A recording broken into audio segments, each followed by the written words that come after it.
ನಾನು ದೇವಸ್ಥಾನಕ್ಕೆ ಹೋಗ್ಬೇಕಂತ ಬೆಳಿಗ್ಗೆಯಿಂದ ವೆಯ್ಟ್ ಮಾಡಿ ಗಾಡಿಲೇ ಹೋಗ್ಬೇಕಂತ ವೆಯ್ಟ್ ಮಾಡ್ತಿದ್ದೆ. ಮಳೆ ಸ್ಟಾಪ್ ಆಗಲೇ ಇಲ್ಲ.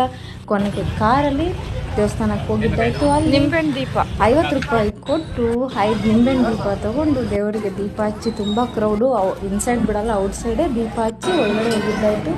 ಮಳೆ ನಿಂತಿದ್ದರಿಂದ ಜನ ಇನ್ನೂ ಮತ್ತೆ ಬರ್ತಾನೆ ಇದ್ರು. ಈ ಫೋಟೋ ಬೈ ಮಿಸ್ಟೇಕಾಗಿ ಬಂದ್ಬಿಟ್ಟಿದೆ. ಇದು ಮೈಸೂರು ಚಾಮುಂಡಿ ಬೆಟ್ಟದ್ದು. ಫ್ರೆಂಡ್ ವಾಟ್ಸಪ್ಪಲ್ಲಿ ಕಳಿಸಿದ್ರು ಗ್ರೂಪಲ್ಲಿ. ಅದು ಹೆಂಗೆ ಅಪ್ಡೇಟ್ ಆಯ್ತಂತ ಗೊತ್ತಿಲ್ಲ ನನಗೆ. ಏನಿವೆ ನಾನು ದರ್ಶನ ಮಾಡಿ ತುಂಬ ಇಷ್ಟ. 10 ವರ್ಷ ಮುಂದ್ಬಿಟ್ಟು ನಾನು ಇರೋದೇ ಇಲ್ಲ ನೋಡಿ. ಇದು ಅಷ್ಟೇ ಚಾಮುಂಡಿ ಬೆಟ್ಟದ್ದೇ ಅಲಂಕಾರ ಇವತ್ತಿನ ಮೈಸೂರಿಗೆ. ಇಲ್ಲಿ ಶಿವನ ದರ್ಶನ ಮಾಡ್ಕೊಂಡು ಮತ್ತೆ ಗೊತ್ತಲ್ಲ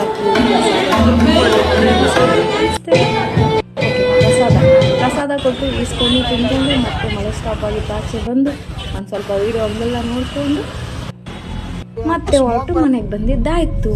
ಕಾಳಿ ಮತ್ತೆ ಎಲ್ರಿಗೂ ಒಳ್ಳೇದು ಮಾಡಲಿ, ಎಲ್ಲರೂ ಚೆನ್ನಾಗಿರಲಿ, ಕೆಟ್ಟವ್ರಿಗೆ ಒಳ್ಳೆ ಬುದ್ಧಿ ಕೊಡಲಿ, ಒಳ್ಳೆಯವ್ರಿಗೆ ತುಂಬ ಒಳ್ಳೇದು ಮಾಡಲಿ.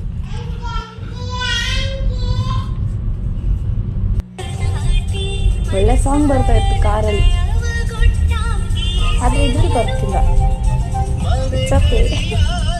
ಬಾಯ್ ಬಾಯ್.